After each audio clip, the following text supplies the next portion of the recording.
All right. Good evening, everybody. Welcome back.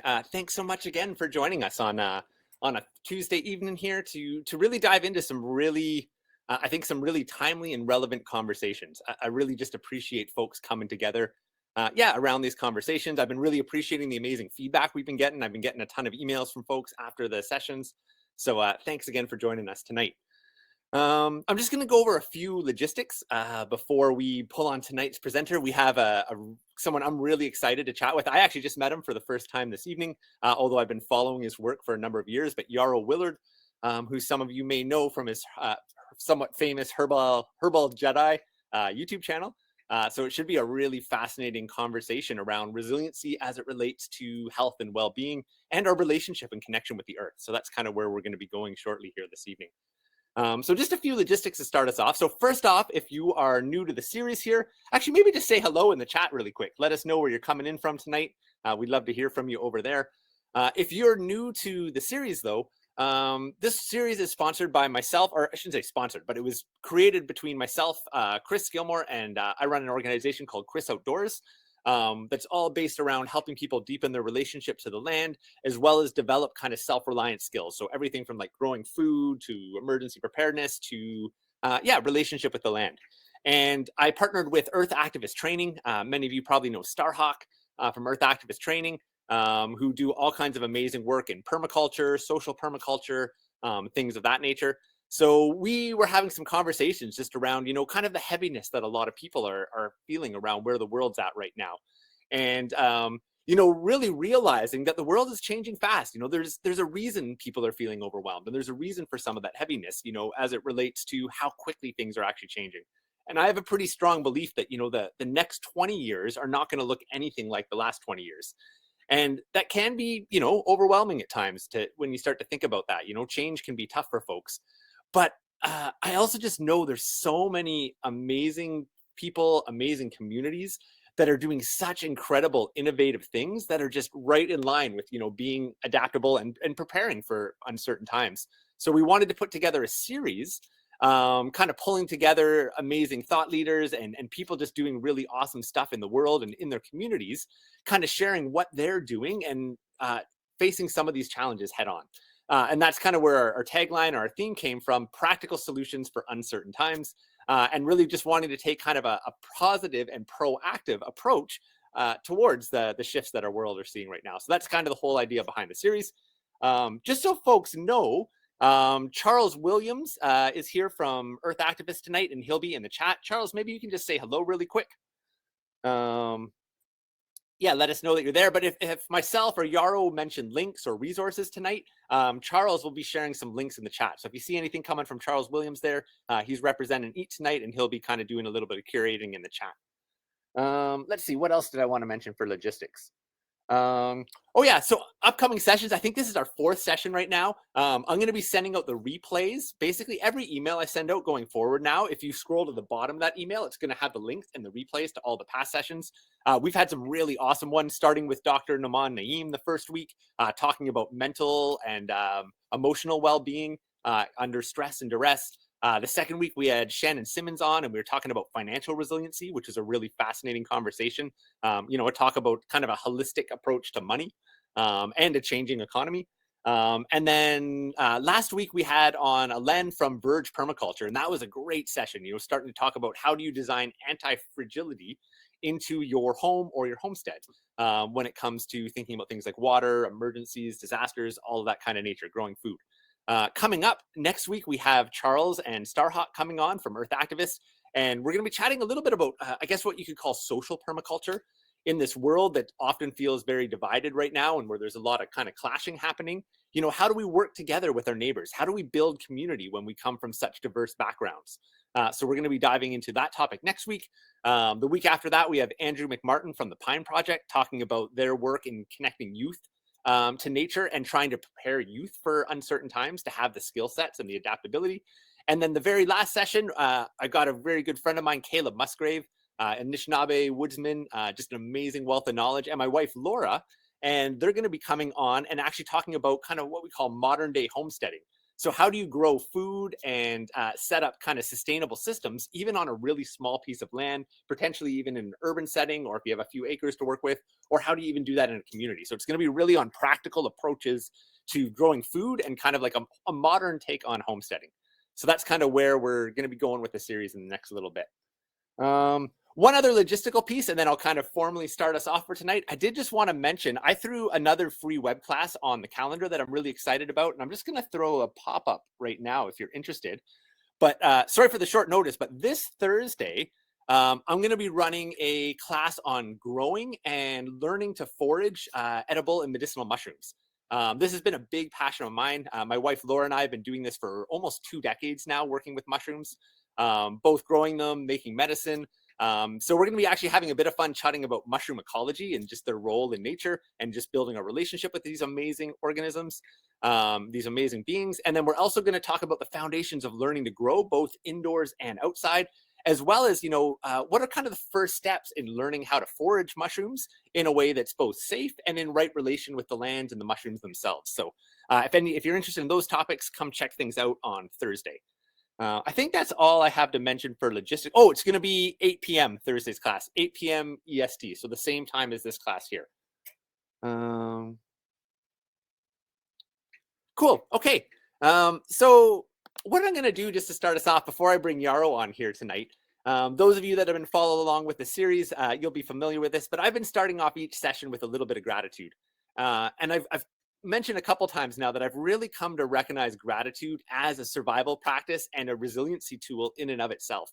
And it feels so important to me, maybe more important than ever in these times where it's easy to be overwhelmed by so many things.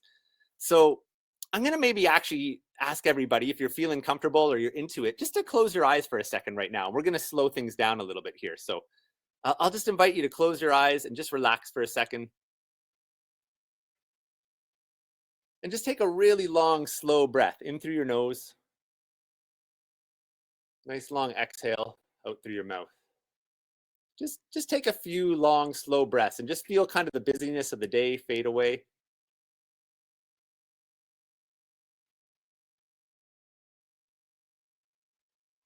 Feel your body relax a little bit. And just start to become present with being here right now with this amazing group of people. And as you do that, I invite you to imagine yourself out in nature in one of your favorite spots outside. Maybe it's a place you like to go camping. Maybe it's an urban park. Maybe it's even just your backyard. But where's a spot in nature where you really feel alive when you're there, that just fills you with inspiration, where your thoughts feel clear? Imagine yourself in this spot right now. And I invite you to use all your senses as you imagine that. What does this spot smell like right now? Can you start to smell the first signs of spring in the soil? If you look around, are the buds starting to open up? Maybe things are leafing out. Can you feel the breeze across your skin right now? Really use all your senses to pretend you're in this spot right now, out on the land. I'd like to just take this second to connect us with the natural world as we come together through these technological devices. And as you're imagining yourself out in your favorite spot there, I invite you just to think about what you're truly feeling grateful for in this moment and on this day. Earlier this afternoon, I went out cross-country skiing with my wife, which was such a privilege. And we went up to this park. We live up in an area known as Muskoka in central Ontario.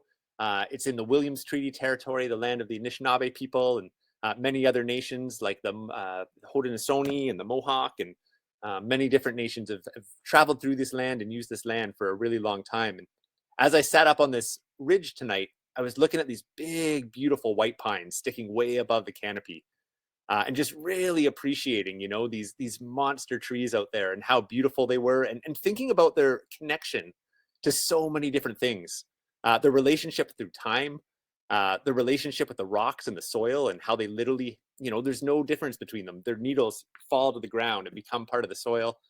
The relationship with the fungi growing underneath through their roots, their relationship with the birds and the animals. And I was just so in awe and gratitude for this, just the magic of ecology, and the magic of trees and the relationships with all the other beings we share this earth with. So that's what I'm really appreciating tonight. And I'm also appreciating the people that protect those places still and that know how to tend those places. I think to, the First Nations people that have been tending these lands for literally thousands of years.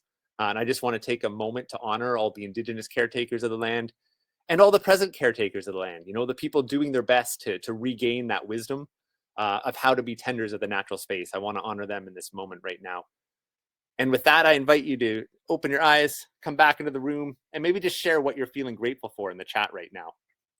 And Yarrow, I would love to invite you to come on stage if you're able to come join us. This is really great to have Yarrow on here tonight. As I mentioned, I've never yet met Yarrow until this evening, but I've been following him for quite some time through his Herbal Jedi YouTube channel. I've heard his name, probably close to 20 years ago. And Yarrow is connected to a school called Wild Rose Herbal College. And my wife has actually been doing some teaching for Wild Rose recently. We've been recording a bunch of videos that have been part of one of their kind of more in-depth herbal mentoring programs. So we've been having some fun actually, creating some stuff for Wild Rose, which has been really amazing. So it's kind of neat to connect with you this evening. Maybe to start us off, what are you feeling thankful for tonight, Yarrow? These days? Yeah, well, first off, I just loved that you, my very first thought of thankfulness was that you started us off that way, just to like slow down, integrate, let go of the day. This is something I love to do in my evenings. It's a practice I do every evening. I list 3 things I'm grateful for, and then 1 feeling I want to wake up with the next day. Just a really good practice. But today I was just really feeling grateful for how connected my family is right now. We spent a bit of time together away, and that just really strengthened our trust and bond. And, when my kids got back into school, this integration was a little bit challenging for them. So just feeling really grateful for like the deepened connection and the amount of dedication and time we've been putting into each other. And then, of course, as you had us journey into our favorite places, I felt really grateful for the season. I mean, like, there's just so many beautiful, we're a little bit further ahead here on Vancouver Island. So like all our little flowers are popping up and the birds are calling, and outside of my window is the frogs are just, their choir is so loud these days. And my fingers are tingly right now because I've been picking nettles yesterday. So feeling really grateful for that like kinetic energy that the natural world is like filling with right in this moment. So yeah. Awesome. Yeah, thanks so much for sharing that with us. The other reason I do that too is I get so wound up and excited about these things, and it's like my moment to like calm down and slow down. Right. Yeah. Like I'm probably talking at half the speed now than I was when I did the intro, So yeah, it's slow got down lots of practical functions. Anyways, Yarrow, maybe you can just start off telling, for the folks that aren't familiar with who you are, maybe if you want to just give people a little bit of your background and kind of where you're coming from tonight, and maybe just even let us know where you want to go with the conversation tonight. So. Yeah, great. Well, first off, I just really want to honor, and I'm grateful for all of you joining us. I see like we got 113 on live right now, and just I have this sense, and those of you in the recording, really grateful for you as well. Again, as you mentioned, we can rewatch this, or if you have to tune out for any reason, if it's dinner time or whatever, come back and see the recording. But just grateful for your time. First off, I want to just say that to me, time is the most valuable resource, and for you choosing to spend it with us tonight really makes me feel appreciative of being able to share this space with you. So I'm a 2nd-generation herbalist. So where I come from, originally born in Calgary, Alberta, actually. And just my father was Dr. Terry Willard before me. And, I spent a lot of time as a youth, a little different from the average person in a sense that, when I was about 5 years old, we lived in a teepee for a bit. I spent a bit of time doing a lot of herb walks around Sweat Lodge and seeing this kind of ceremony and connection to plant medicine from an early age. My parents were kind of hippies, so they had like this communal space that they went to in a 100-mile house with a group that they had all bought into. And so we spent a lot of time out there at Boss Creek, as it was called at the time. And, have been going through that type of Eddie, spent time in Waldorf school growing up, did that whole kind of alternative education system, coming back into the more westernized sociological conditioning as a teenager, recognized that there was a lot of dysfunction in just the way we are approaching the world these days, a lot of disconnection.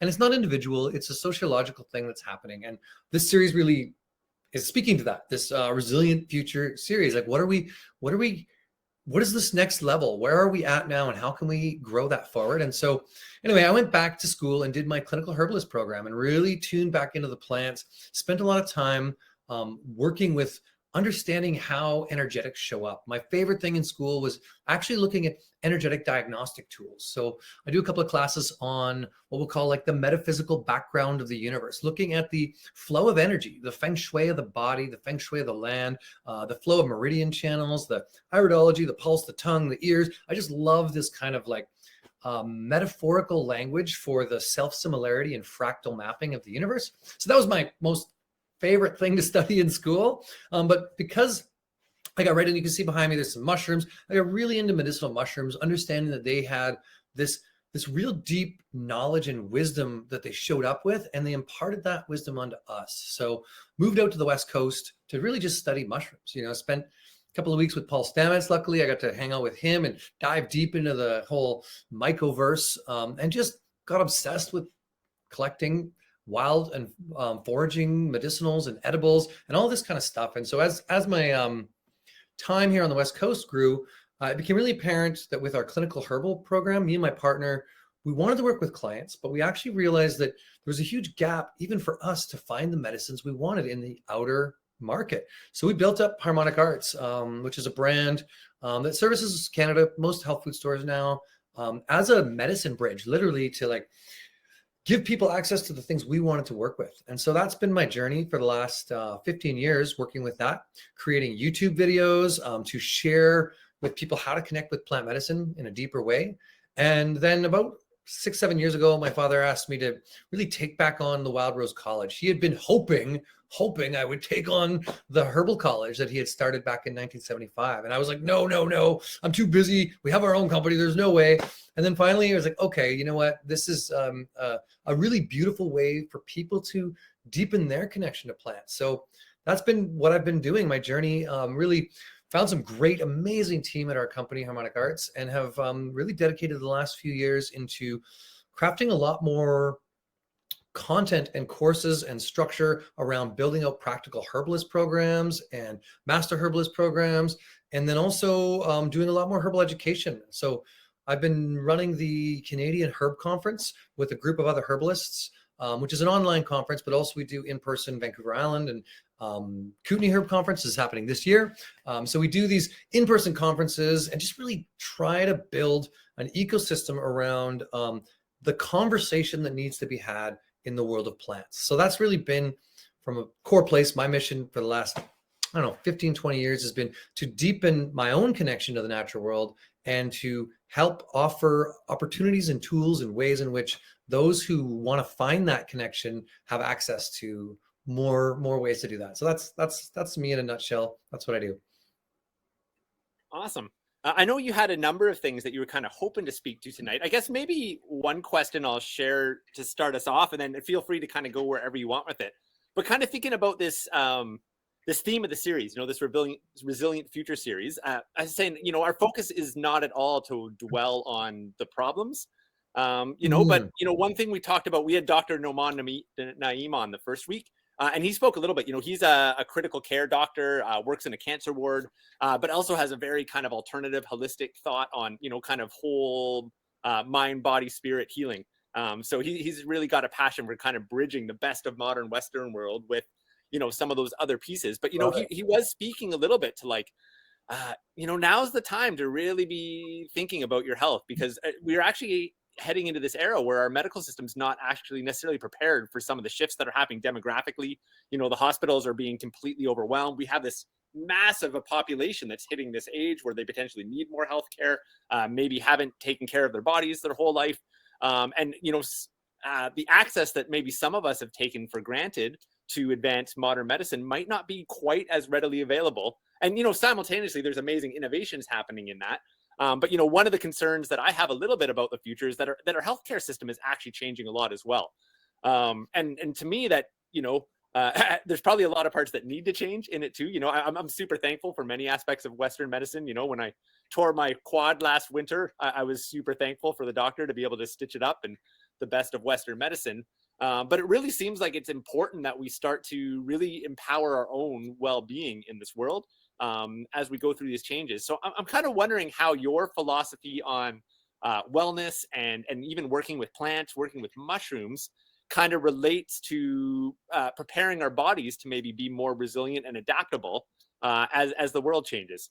I kind of jumped around a little bit there. Yeah, there's a lot to unpack I hope there. you're following me. For sure. So I'll maybe take a step back and say that we haven't really had a healthcare system. We've had a sick management system for a long time, and we've had a acute care system. Really, like health comes from the inside.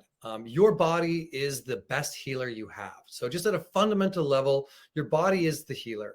And the systems in place in the Western world are really complementary to working with emergency situations, with understanding diagnostics, x-rays, these types of ways of like being able to look at the body.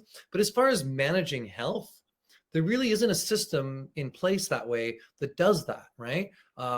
As we age and as we get longer lives, and as we deal with I'll say an environment where the foodscape is not necessarily in alignment with what it's been for thousands of generations, we start to see this bubbling up of more and more chronic conditions, more and more of these really challenging like ways of finding inflammation into the body, whether it's chronic like autoimmune states, whether it's a lot more, especially cancer of like prostate and breast and many of the reproductive organ cancers, this type of thing.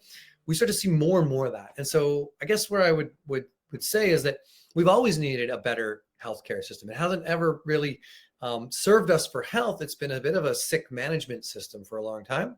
But that being said, I really believe that these two systems need to integrate more. And in a way, the failing of the healthcare system for right now, as far as just like trying to deal with what has happened in the last few years and being overloaded, is a bit of a blessing, because it's actually saying, look, guess what? You always had to look after yourself, and now it's on the surface, and you can't avoid it. You can't expect someone outside of you to be your healer.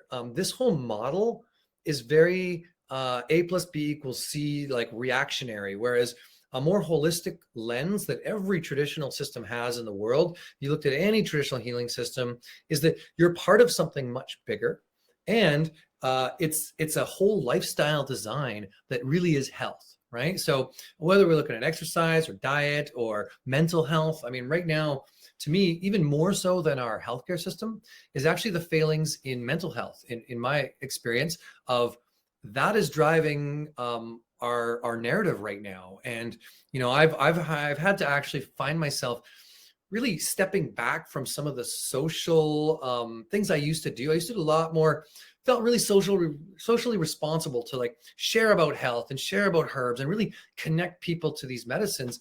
And I recognize that like it's actually mental health right now that is causing a lot of the dysfunction in our world. And it has to do with a form of scarcity. It has to do with not being seen. It has to do with a lot bigger stuff that's going on. Superficially thinking others are doing better than us, or just seeing their like best pictures and all of this stuff, and feeling lonely and isolated and trapped and not part of some bigger ecosystem. And everything about holistic medicine is all about pushing us back towards the whole, and together we make it. And with like, it's all about in the natural world, it's about biodiversity.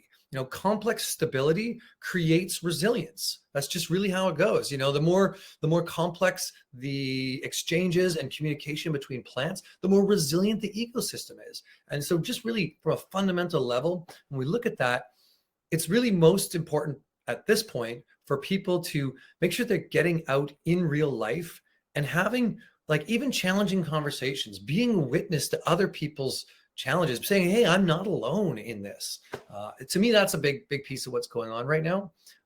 So from the Western medical system, I've never been one to put a lot of faith into that being able to deal with vitality and true resilience.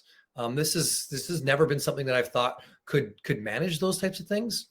Really great when I break my arm, amazing when there's a first aid thing, and or if somebody is to a state where they're so far past the ability to self help themselves that they really need that type of care.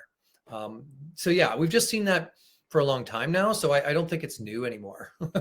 Yeah, I'll park there, but there's a lot to unpack still that I could easily share more on that stuff. And I would love to share about some of the types of plants that I think, some of the ways we might want to work with our own health in different ways.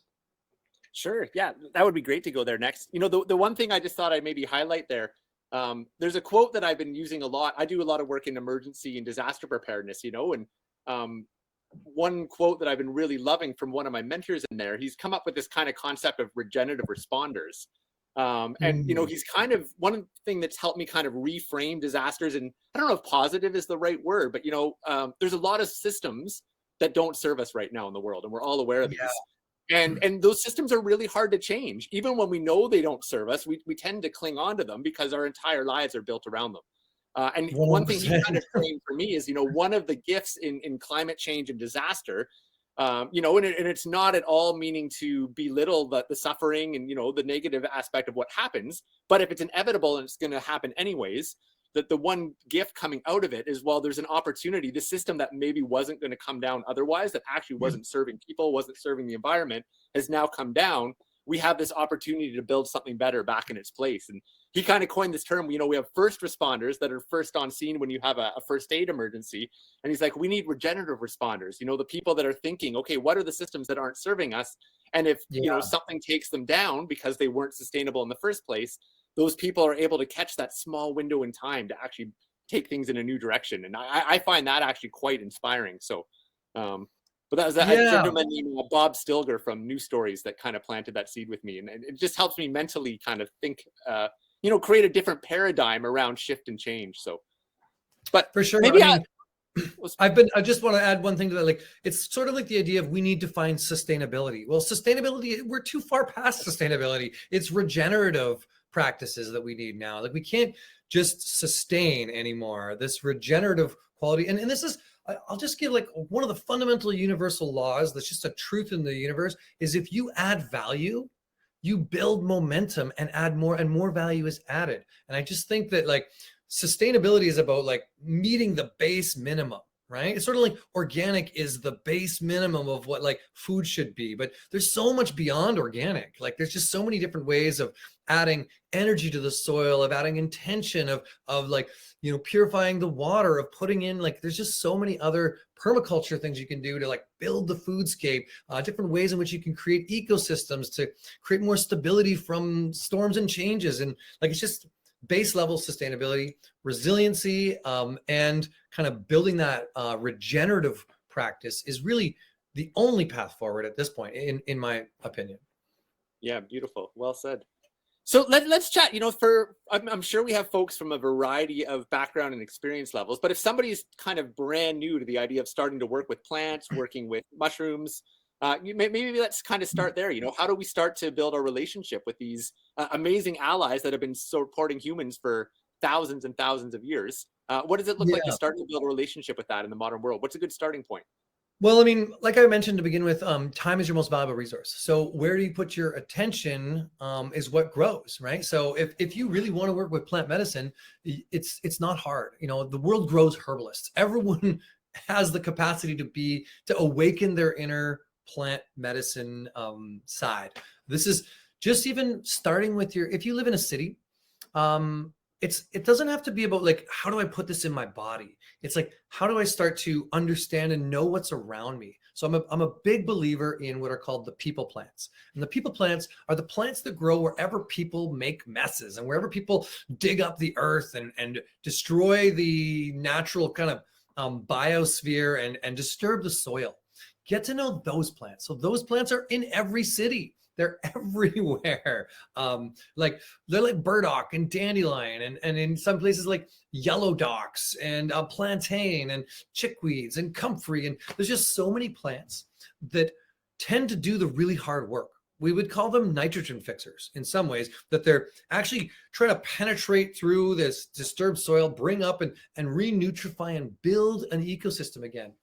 Think of it in this way. Every single plant, at least in most places where there's enough water, it's not like a straight desert, is eventually trying to evolve into growing a forest, right? So these little weedy plants that come into empty lots or into construction sites, their job over the course of the next 20 years is to grow a forest. As they grow up, they create more shade, more ecosystem for the birds to come in. They drop little seeds, new trees start to come in. They're protected by that. The mycelial nets start to unfold and grow that, and they build up these forests. The world is ever trying to grow more of these forest ecosystems in order to be resilient and build itself back. So the first place I would start with plants, if you're trying to connect directly, is not through intaking them as herbs, but actually getting to understand who are the people plants? Who are the people, like the plants that are just from an energetic level, shouting as loud as humanly possible or as plantly possible at you, like, hey, look at me, I'm a dandelion, I'm right here.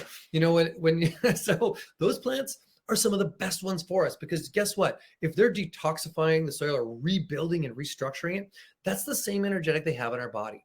Dandelion's a great example. It goes deep down into the ground. It breaks up stagnant grass, right? And typically the people who try to get rid of dandelions in their yard are the ones that need the energetic of dandelion the most, right?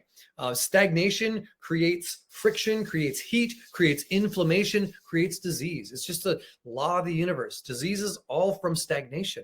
So dandelion's coming in to break up stagnation. It's a deep taproot, nitrogen fixer, pulling up nutrition.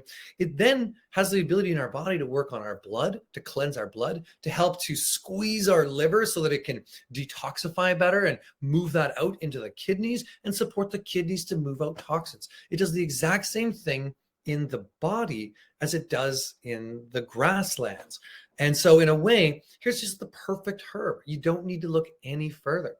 One of the challenges that I see in the modern world, and there's nothing right or wrong with it, we have this opportunity to get kind of global commerce. So yeah, if you eat avocados, there's no problem with taking ginseng too, right? But we tend to look far from our local biosphere for these magical wonders of healing enlightenment, you know? So whereas there are so many amazing plants right close to home. So that's something I would just start to look for. And I would just start to build those relationships. Plants are really easy to get to know. The biggest thing about it is that they listen. You know, most of our friends, they're kind of just waiting till we're done talking to say what they got to say. Whereas plants, they're humble, they're slow, they move it, they oscillate at a much more in tune with the planet's rhythm. So they listen. And so they're easy to build relationships with.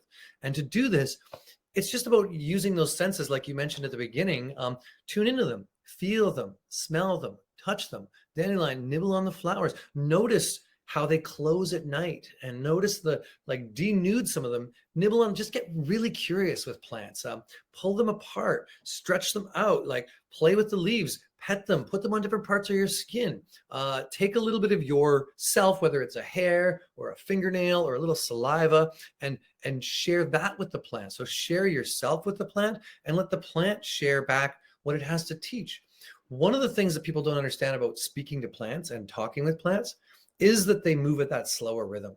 So it's really important for us to slow down our monkey mind, to slow down and oscillate at that kind of slower biorhythm if we want to tune into plants.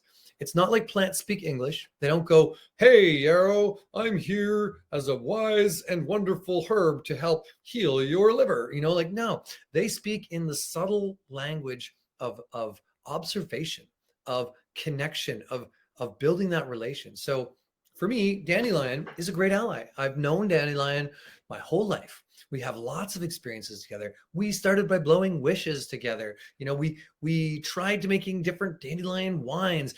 I've eaten the leaves. I've played with them. I've noticed that the shade-grown dandelions are far bigger and luscious, whereas the sun-grown ones are bitter and quite like they're very protective, you know, in that sense.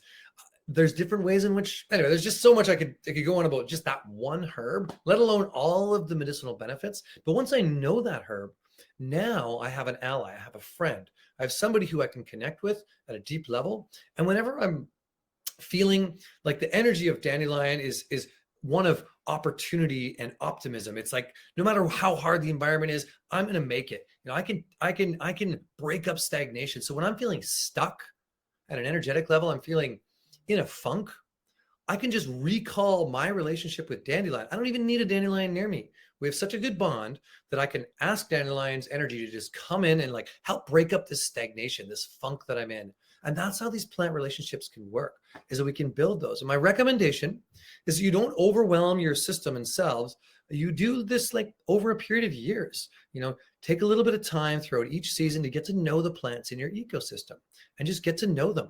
You don't have to know their benefits. In fact, it's almost better to not consider them their benefits. It's like when you label, let's say you label somebody Asperger's. Now, all you think about is, oh, this person's a little bit on the spectrum and kind of can be crazy and socially awkward. And you have all these other preconceived notions. But if you just meet that person directly as they are in this moment, and you start to build that real relation versus a labeled relation, or even labeling somebody female or male or whatever it might be, it's counterintuitive to actually building a true connection, right? We tend to lump things into easy compartmental pieces. Herbs, oh, they're good for this, you know, but really these are multidimensional beings that have an intelligence, a community, a lot of relationships underground with all the mycelium, with all the other plants. They know all the squirrels. They know all of the rabbits that come by. Like they have these deep and wise lives. And something else that I will just say that is really important to understand about all of nature and every natural chemical that was ever created and ever will be created is every single piece of chemistry in nature is alive with meaning and purpose.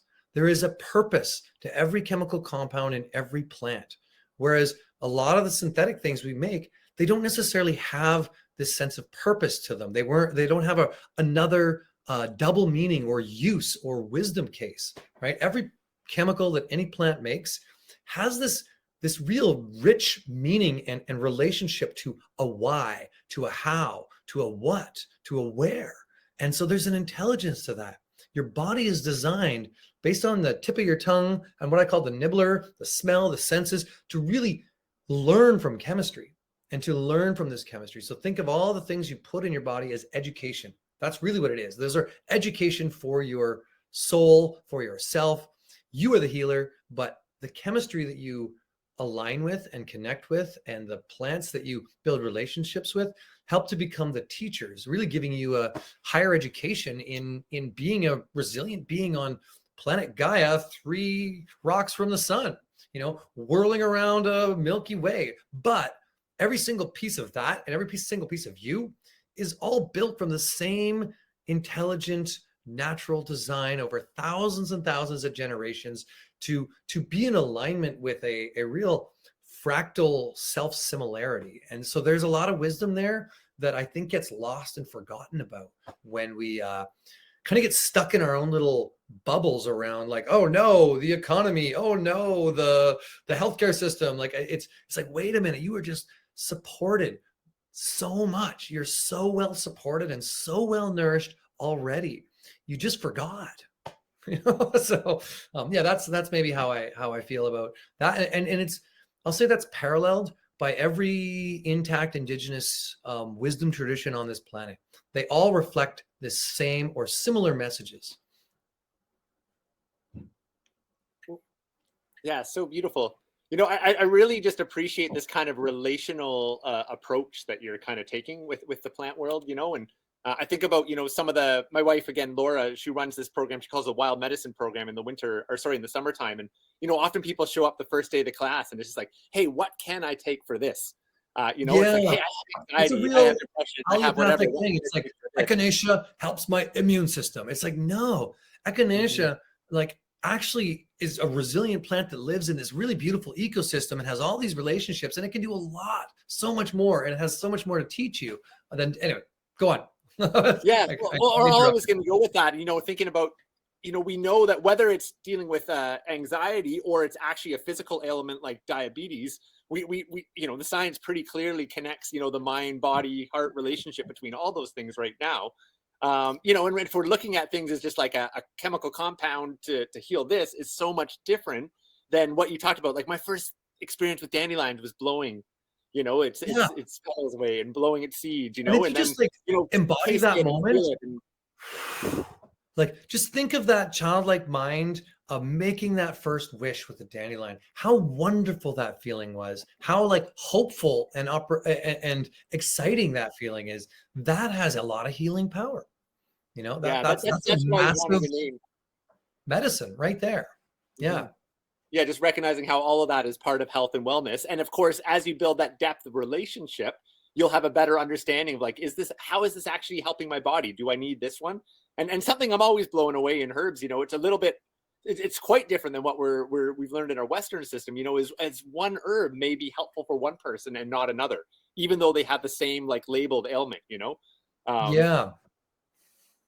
when you start Yeah, getting kind of and that has a lot to do with the energetics too. Like if you really start to unpack some of the old world medicine systems, you see that this language has been talked about for a long time. I mean, Chinese medicine and Ayurvedic medicine are really good examples of like building a language around these energetics and understanding, you know, various states of like hot, cold, damp, dry, you know, stagnant, moving, you know, these kind of like just really simple language that is really kind of untangible from the allopathic Western scientific model. Like, what is hot? Wait a minute, the body's always at the same temperature. But then you look at hot and you see like this balding male who burps a lot and has a red face. You're like, that's hot. That's really easy to see, you know, as much as their temperature is still the same as that cold, damp, timid, weak person who's very cool, right?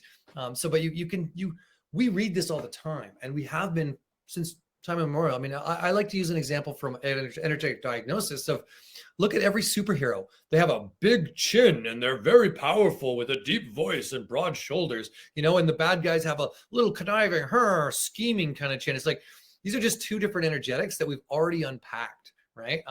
And so we tend to label that. But you know what? That little conniving, scheming bad guy type of energetic actually has a beautiful brain to strategically think of ways to fix stuff, right? Like the big powerful chinned superhero gets really angry and is hot-headed too. You know, like there's a positive and a negative to both of these.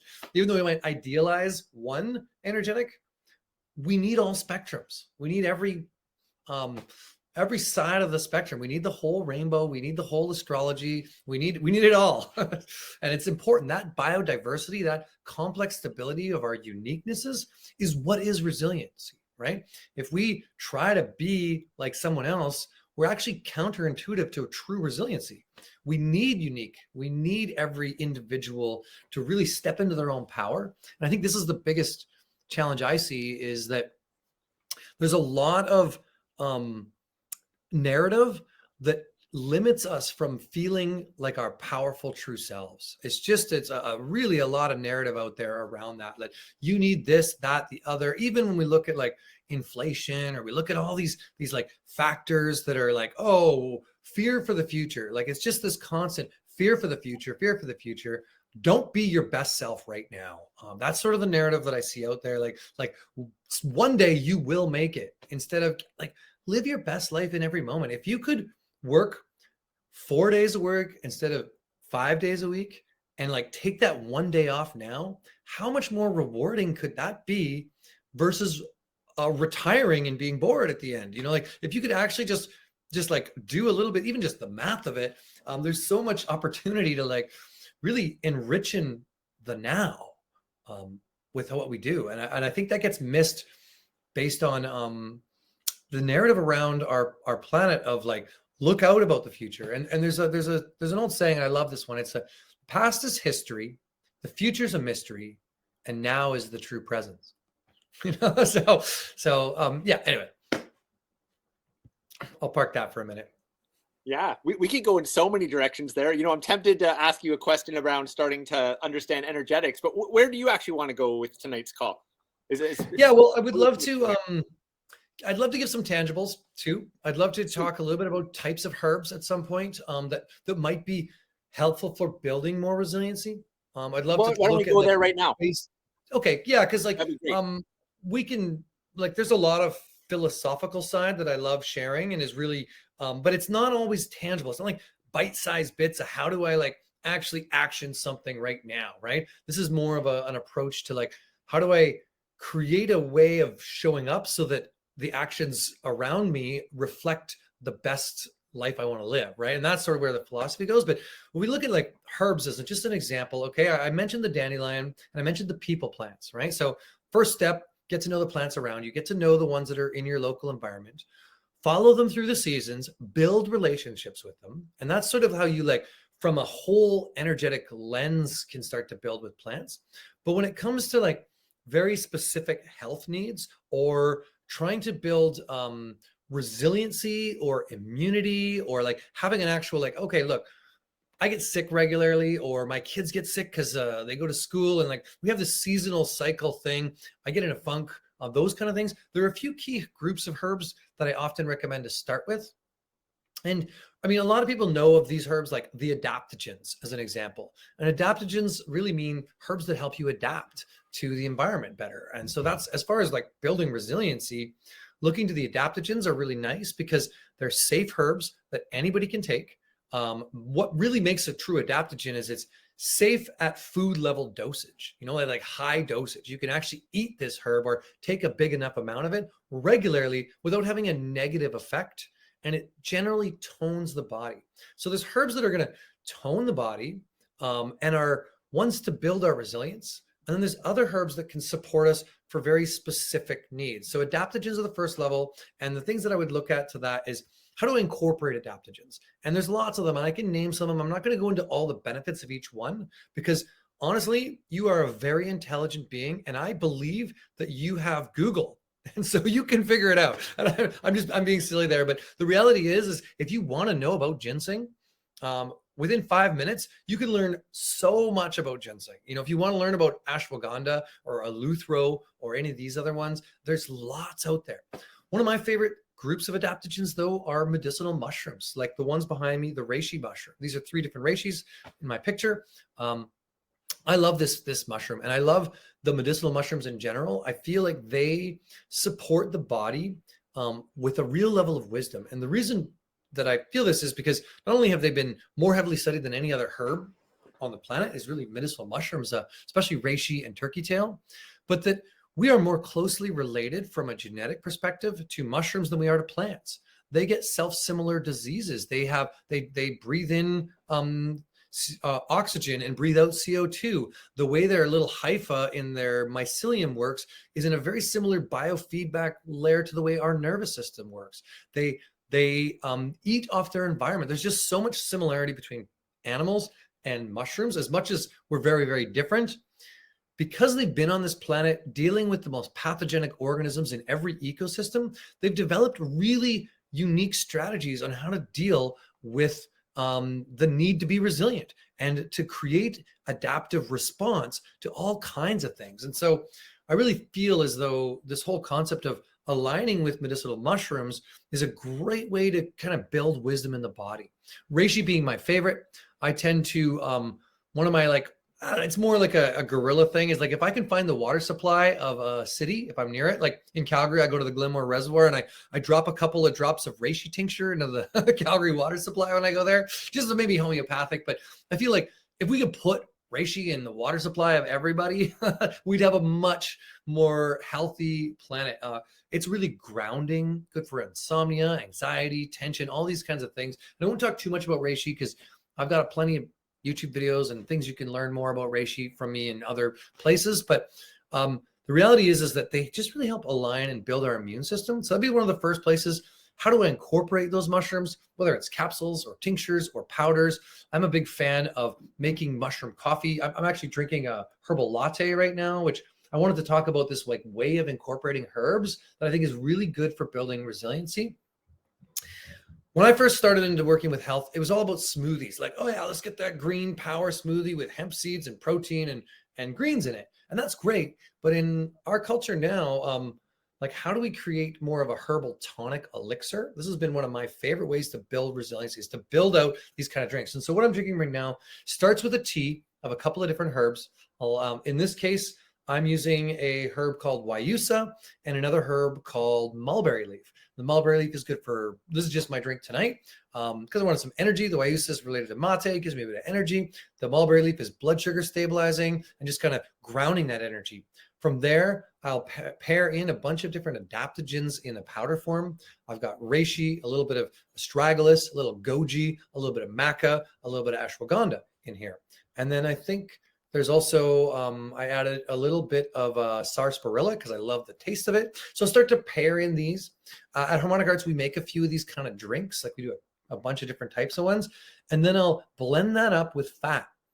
So I'll add a little bit of fat to slow the absorption of the whole thing down. And now I have basically a herbal latte drink, maybe some sweetener. I add a little bit of honey to mine to really make it yummy. But this kind of like way of crafting up your own new world, double boil in trouble, ear of mushroom, eye of herb, and wing of other plant, or that kind of model is such a fun way to work with plants. So to me, that's one of the best ways I've learned to incorporate adaptogens in general, is to build them into a herbal drink and to use that to kick coffee or to be an afternoon pick-me-up. What an amazing way to start to build resiliency. So that would be one of my invitations, is that if you want to connect with plants from a level of like healing my body through intake, through my digestive system, through incorporating into my sort of foodscape, then start crafting up hot tonic herbal elixir drinks. They're not hard. The biggest thing, like I mentioned, is a tea base, some superfood powders, maybe some tinctures, maybe some herbal adaptogen powders, and then add in some fat and like blend that up, whether it's like an almond milk or an oat milk, or I like grass-fed butter. I'm not a vegetarian. I don't eat a lot of meat, but I do love my butter. So I whip up butter and blend it all up with the kind of really what I think is more aligned with my ancestry type of fat in that sense.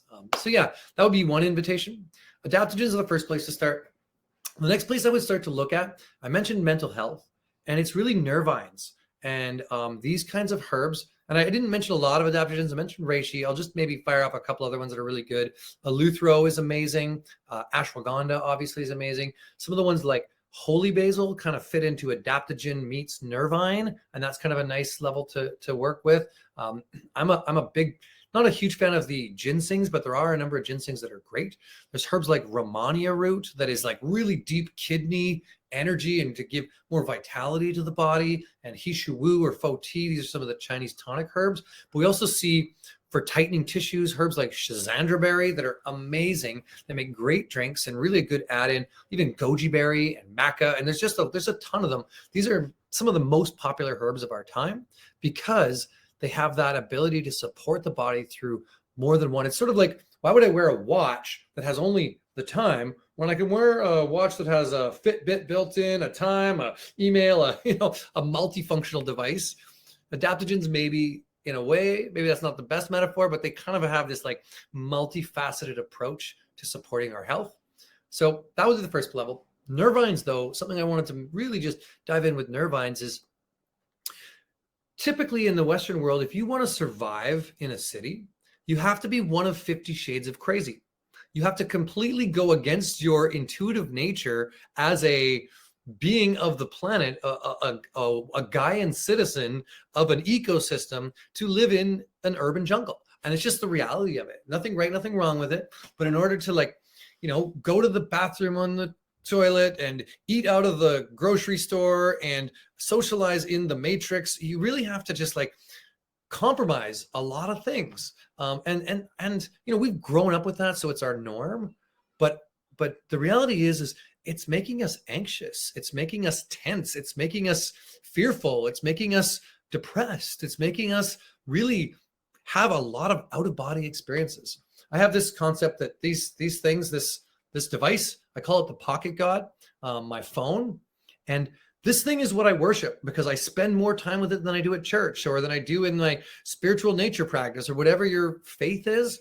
You spend more time worshiping your pocket god in most cases. And every time I look at this device, I'm having an out-of-body experience. I'm literally leaving my body and projecting myself into the nether sphere. And again, nothing right, nothing wrong. But the reality is, we need nervines. We need supportive herbs that can support our nervous system and our endocrine system and really like bring us back into our body and calm down the overwhelm in our system. I see this as a huge piece of resilience that's kind of a gap for a lot of people. And so nervines they're not that hard to work with either. Many nervines make great teas, and they make great tinctures. So we do a tincture called Feel Calm at Harmonic Arts, and we do a nervine kind of tea blend too. And I just really would invite, I mean, either make your own or get on trying one of these nervine type blends, something that's going to calm down the system and overwhelm as an evening drink, even if it's just chamomile. Even if it's just chamomile. I know that's not a great nervine, but you start adding passion flower and skullcap. Milky oats is amazing for adrenal fatigue. That holy basil I mentioned. Lemon balm, easy to grow in the garden, easy to connect with. Lemon balm tea is just wonderful. So there's a lot of these that we can easily grow ourselves, or we can connect with in the wider herbal market. And I'm a big fan of adding nervines into one's sort of resilience package when it comes to working with plant medicine, to actually like consider them to be some of our best allies for just calming down the overwhelm in the system. And it's not like the world's going back to like Amish times in a way. I mean, there are some people obviously, and there's a lot of back to the landers. I'm a homesteader here, and we spend a lot of time in the garden and a lot of time outside, but we still have technology. We still have interface. I mean, we're still here right now in front of the digital campfire, you and I having this conversation. But so we have to leave our bodies in this world, and it's becoming more of a metaverse type universe. So it's not like that's going away. So rather than shun it, shame it, or give it a bad rep, just learn how to adapt. And part of that adapting and resilience is actually building out a protocol of supporting your nervous system. And so, stemming from nervines, this is where I get really into this awareness of how do we get into forest bathing and nature time and tuning into just oscillating at that slower rhythm, spending time with building relations outside of human relations. And I think that's just another key. I'll leave it in nervines for now with herbs. Maybe I can jump into a couple of other ones, but I do really feel that, let's give us a couple more categories of herbs. So nervines are a big piece. Could you just hit up a couple of you named so many different places that you kind of told the story. If you wanted to hit like a few of your favorite nervines, just for people that are kind of making notes. What would be your I call skullcap and passion flower are two of my very, very favorite. I call them the salt and pepper, the skullcap and the passion flower of nervines. They should be sprinkled on everything. So I always am trying to incorporate skullcap and passion flower. Skullcap works on the parasympathetic nervous system, and it really supports calming the body down, getting us out of monkey mind. Passion flower really helps to enliven the body. It helps us sleep better, and it really works with anxiety too. So these two work with that. I'm a really big fan of milky oats, and those are the little tops of oats that when they're fresh, and you can make a milky oat tincture, or you can make it as a tea, and it's really a great one for adrenal stress and for those who are feeling like they're in fight or flight all the time. Just a nourishing, right? Nervines often nourish the body, whereas adaptogens kind of really support the adrenals and support stress balance. Some of them are nourishing too, but a lot of the nervines are nourishing that way. Even hops is kind of our most classic nervine of the times. Why do people drink beer? It's not just because they want to drink. It's actually because it calms down the mind and relaxes the body. And why do they need that? Because we're overwhelmed, and we're stressed out about a lot of things. Other than like celebratory times, a lot of people find themselves having a beer just to like, so you can kind of take maybe something that's not serving you as well as it could and swap that into another practice, a ritual around working with the nervine. So those would be a few that I would invite. Other ones, like people work with valerian. Not everybody does great with valerian. I do well with valerian, but there's the odd person that doesn't do well with valerian. It gives them like what we'll call a valerian hangover. They take too much and they're like, it's like they're groggy the next day. That's a great nervine too. Yes. And then, reishi mushroom's not a nervine, but it works with anxiety and tension in the body too, and grounding. So that'd be one I would incorporate into there. Yeah, there's a few. Yeah, that's great. That's a great list to get people started. I was going through a little bout where I was really having a hard time sleeping, and Laura made me up an oxymel with holy basil and apple cider vinegar and honey, and I was doing a Yeah. couple tablespoons of that in warm water for bed, and like it knocked me out after, like, going through a pretty rough time of not sleeping. It was pretty amazing, and it was holy basil from our Yeah. gardens, special. That's awesome. That's amazing, especially too that it was like made at home. This is something that I think gets forgotten, and I want to just invite you all to like remember that you're part of the medicine. The fact that she made that, she added this kind of like I'll call it, it's not coyote medicine, but it's like this extra piece to the medicine that has nothing to do with the chemistry. It has to do with the intentionality and the care and the love and the desire to heal you, right? So in a way, making your own medicine, even if it's just making your own tea from loose leaf herbs, you are infusing your medicine into the thing you make. So as much as there's some beautiful ones to like buy in a store, and we do service people who need to work with that from that level, from a clinical herbalist level that we've formulated and designed, I really would invite you to like get to know these plants and to play with them and to work with them. Adding I see somebody saying like honey. Yeah, totally. Add a little bit of sweetness. Something that really matters with herbal medicine is that you take it. If you don't like the taste of it, you're not going to take it. So I believe, like, I know sugar maybe is the number one street drug on the planet. Maybe it's a bad thing that some people were like, okay, we got to get away from sugar. When it comes to your medicine, Mary Poppins had it right. A teaspoon of honey helps the medicine go down. So please, give up the anti-sugar for your medicine. Maybe you want to use monk fruit or stevia or something, but I'm a big believer in honey because it has a lot of other medicinal qualities. So I'm a big fan of that. Yeah. Awesome. Do you want I saw to? somebody So you mentioned maybe chatting about a couple other categories before we chatted about kind of the forest bathing. Yeah. The biggest one. We have adaptogens, we have nervines, and what else do you want to throw into the mix? And then the next one, and I think the most important one, even above those two, is digestives and bitters and aperitifs and these kinds of herbs. Ones that calm down the digestive tract. Probably the biggest health condition of our time is inflammation in the gut, beyond the mental health stuff, right? So mental health, stress, overwhelm, and then next up is gut inflammation, right? And like we live in a world where most of the grains have been Roundup ready, so there's this the glyphosates and all these Roundup ready chemicals that are killing our microbiome, just like they kill all the things. So we're eating a lot of this in our foodscape, whether we like it or not. You have a hot dog bun, boom, there you go. You have a pizza crust, bam. You're eating these sort of pharmaceutical cocktail that's been sprayed on grains in order to kill everything. And it does the same thing in the body. So now, I mean, the word gluten intolerant is not uncommon. Every restaurant's like, oh, we have a gluten-free option. Most of the time, it's not that people are so sensitive to gluten, it's that they're so sensitive to that Roundup ready wheat and to that type of thing. You get them an old world Italian heirloom variety of grain that was grown in a nice way, they probably don't have anywhere near the same reaction. But because of that extreme situation, we're now seeing that a lot of inflammation in the gut, a lot of what we call SIBO or small intestinal bacterial overgrowth, a lot of candida overgrowth, and just like the need to avoid a ton of different foods and to really notice that there's just not the best digestive system anymore for most people. A lot of processed foods have caused this kind of, just like, I'll give the analogy of when you cut down a forest, not only do you lose the carbon in the forest, you also lose the carbon in the mycelial layer underground. You also lose the diversity of the underbrush and all the understory. You lose the diversity of the animals. You lose there's so much more than the trees that go, right?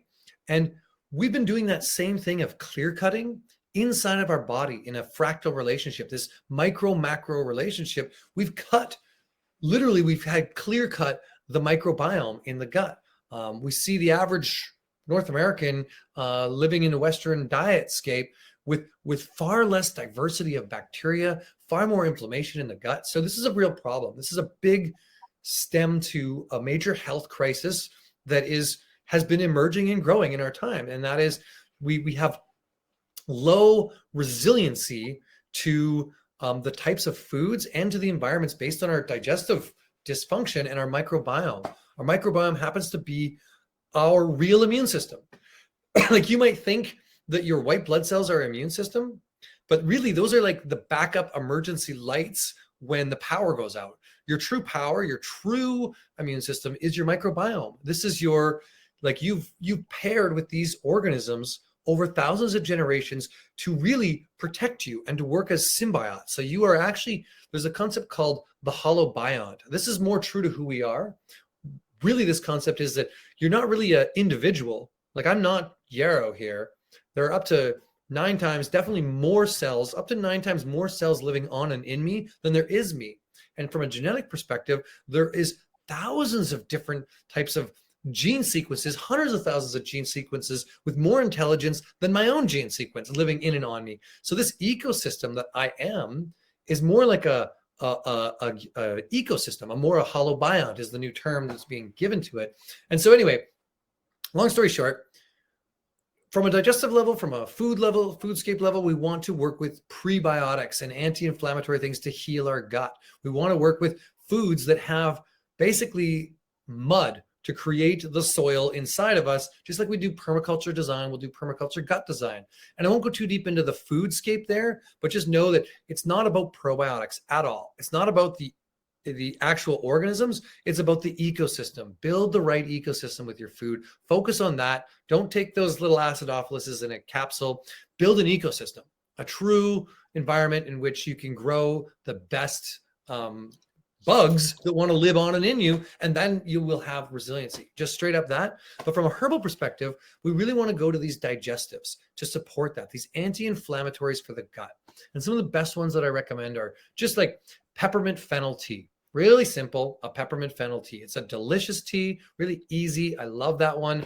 That's an easy one. There's another herb called meadowsweet that is not so well known, but it's one of my favorites because it really rebalances stomach acid.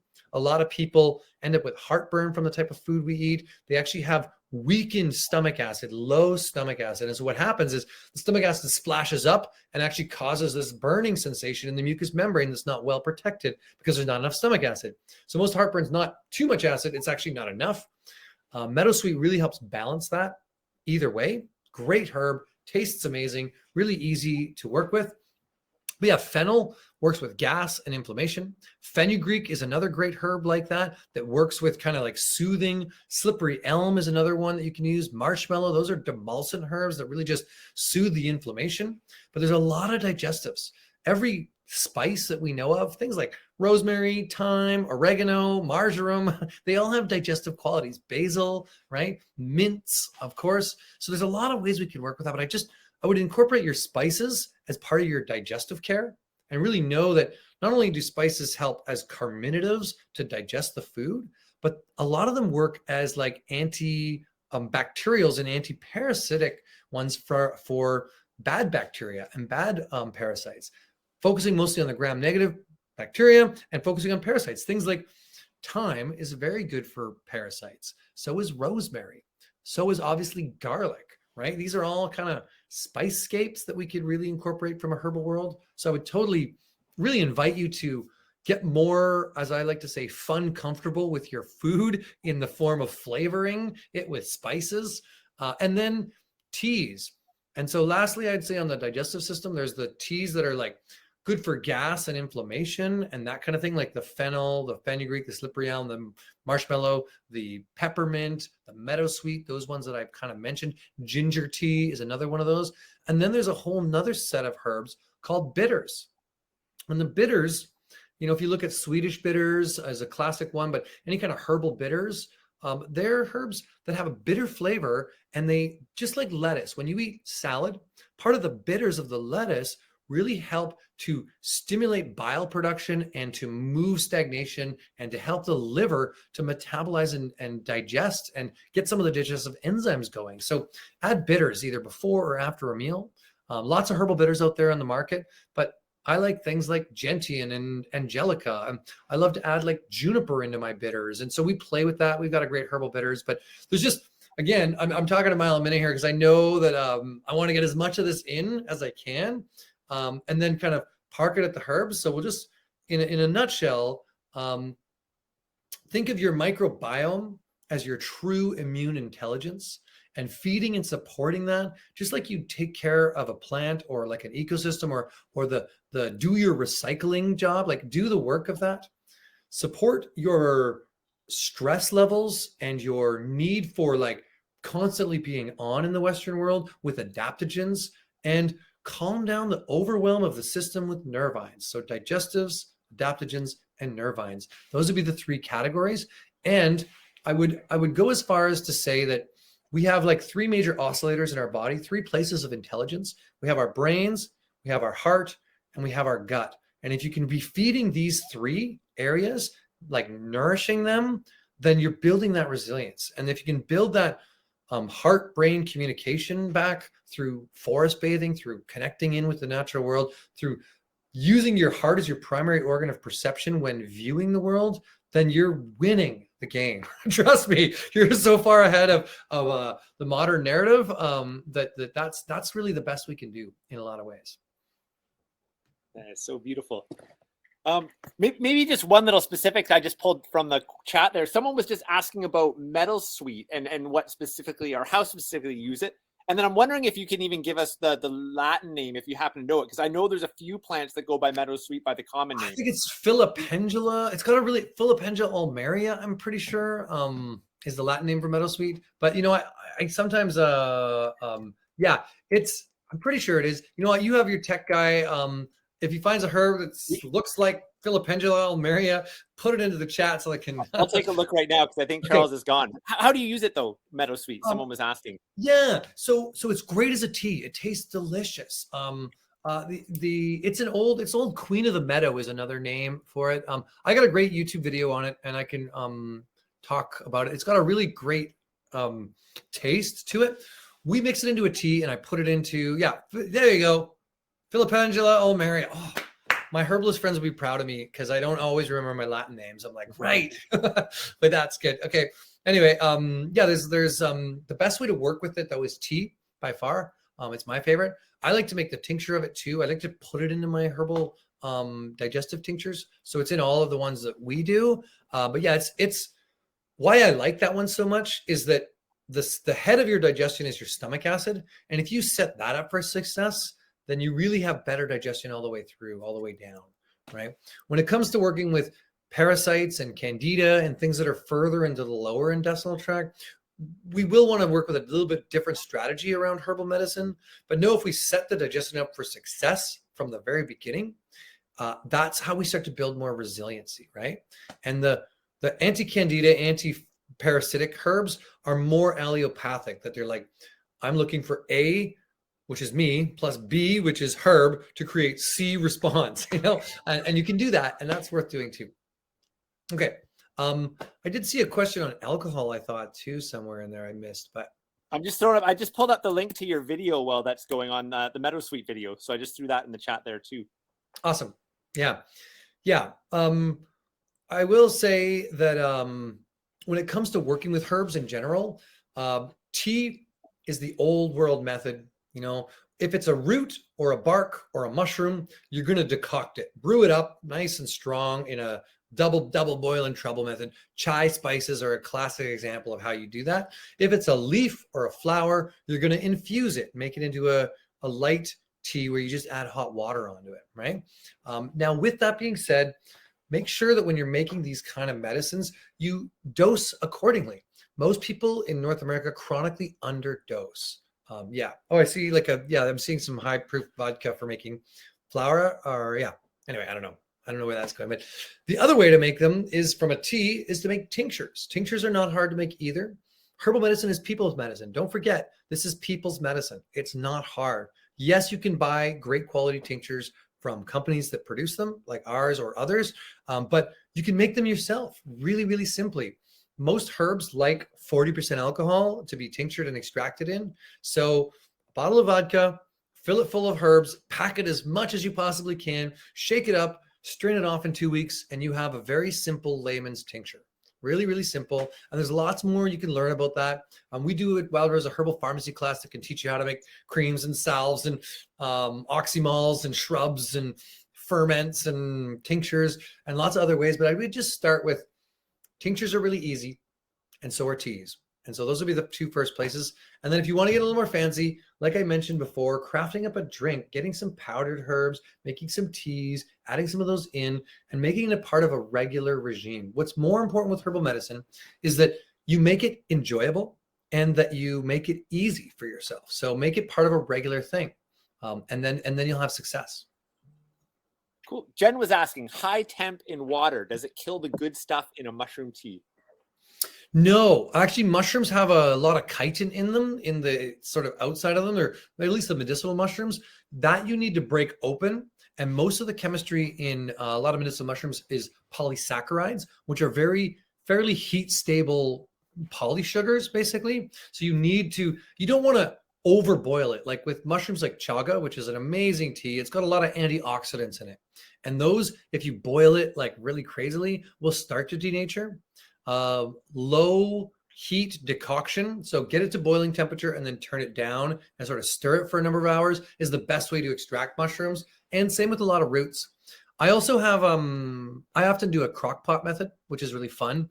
Put it in a crock pot and you can put it on a nice low heat and just keep it going. And in that sense, we can even make an evolutionary tea where every day you like take a little bit out, put a bit of water in. As soon as it starts to lose some flavor, you add a couple of new herbs in there and just kind of evolve the tea over a week.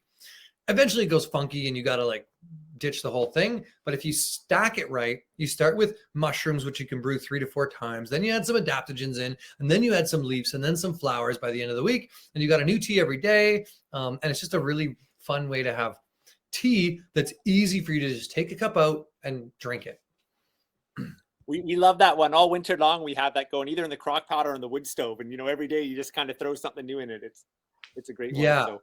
Yeah. So there's like, make it easy for yourself. I think that's the biggest thing. Don't overwhelm yourself. When it comes to getting to know plants, like we started to talk about, remember you have a whole lifetime. Like, don't try to be Mr. Ambitious or Mrs. Ambitious and like, I'm going to learn it all at once, because then you'll just get overwhelmed in a new way. Take the time, get to know one plant at a time, or get to know one formula, one area. Like, oh, I'm going to work on digestion right now. Okay, get to know a few of those plants. Pick 5 out that you want to work with. Get to know them. Or even in your local environment, there's tons of plants around you. It doesn't matter. You don't need to know all of them. Get to know 1 or 2. Okay, just start with dandelion. It's easy to understand.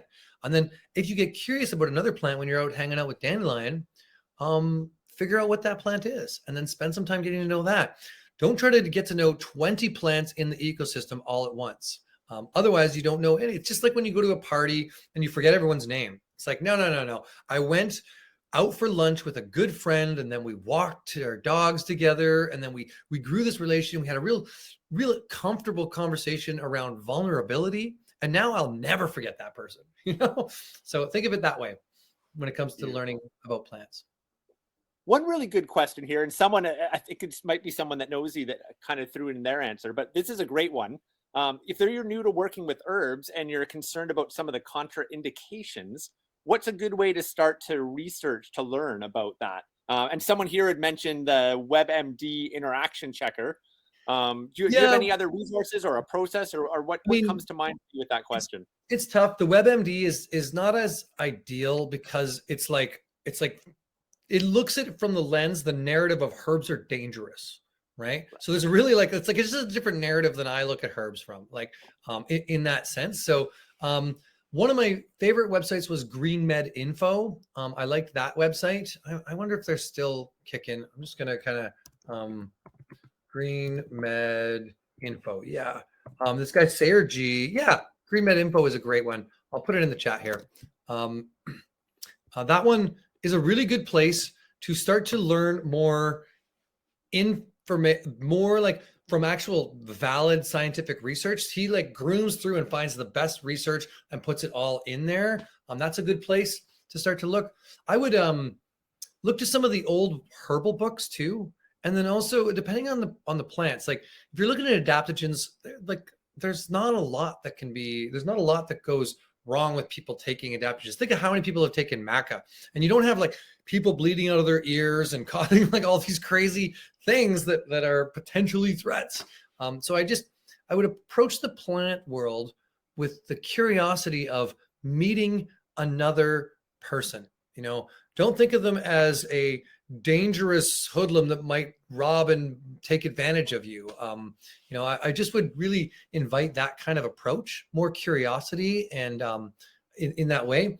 As far as counterindications, if you are on a really big pharmaceutical cocktail, you got 3 or 4 prescription drugs that you're taking, you want to work along with a health practitioner. A lot of doctors don't know herbs very well, though. So you may want to look to a naturopath, or you may want to incorporate a herbalist to get a second opinion. Because some doctors are really getting into this, and they're actually really good about that, and they'll do some research on plants. But other ones, it's like they're used to knowing the answer, and if they don't know the answer, they're going to just say, "Oh, I wouldn't do that. That's not," and that's not a really good answer. It's just really not. And so WebMD kind of, as much as it can be good, they're scouring the internet for potential risk, and that's sort of the narrative that's coming from. So that would be my thoughts on that.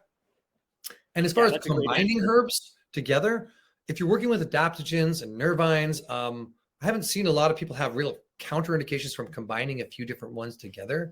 There are some like that have tannins and alkaloids in them, and those two will compete for absorption and in a solution of alcohol. So I also noticed from a tincturing perspective, I just saw one of the comments here of Steve was saying how he'd use 50% alcohol. It really depends on the herb for if you're extracting, and it depends on the type. If you're extracting a fresh herb, you want to use 75 to 80% alcohol. If you're extracting a dried herb, the 40 to 50% is good. So I just wanted to put that in there because I saw that in the questions or in the comments. We've covered so much. There's 5 minutes ish left. What do you want to leave us with before we chat a little bit about steps? So I took us up to a little bit of a cerebral level, talking about some of these plants and ways to work with them. I want to bring us back to our heart. To me, this is the primary organ of perception, and it's where I think you started us off with the gratitude, and where I'd love to leave us is just that, like, know that the universe wants you to succeed. And you've already won the game. You were born. And this universe around you is looking to support you in finding your best self, because just like everything else in the natural world, it knows that the more complex the environment, the more stable it becomes. So the more you embody your best self, and the more you start to like really look from a deep level at how to nourish yourself, but also to support those around you that need nourishing, the more value that adds to the whole equation, and the more that grows. So just remember that none of us got it figured out. Every one of us wants to feel better. We're all looking for this like feeling better in the world. Every one of us wants to be recognized and heard and seen and part of something bigger than ourselves. And that's just the place that everything's coming from. And so there's no need for us to fall into some of the patterns that follow us around and almost become comfort blankets for us. It's almost comfortable to be afraid of plants, because like, oh, what if, it's almost easier to avoid than to like go in with the curiosity of an innocent child and get a couple of scrapes and bumps. And actually that's how we have to do it in the world. The best herbs, the best plants, they're ones that have gone through hard environments, that have suffered through droughts, that have been through insects eating them, and have made it through really challenging things. And that's the best people too. And so embrace the challenges that you have right now. And remember that like, that's what makes us better. And when we have health issues that come up for us, those are opportunities, not deficiencies. Those are opportunities to grow. And so just really echoing the concept of the wounded healer, those are the best. Those are the best place we can be, is to like have gone through some of this stuff and be an example in our environment, be an example in our community, and also be there for our community as they go through this. That's what real resilience is to me. And remember that you are the healer inside of your own body. Learn to listen to your body, learn to tune in, taste things, nibble them, build relationship with them. Ask yourself, is Google smarter than me. Most of the time when it comes to like understanding what is best for you, Google is not smarter than you.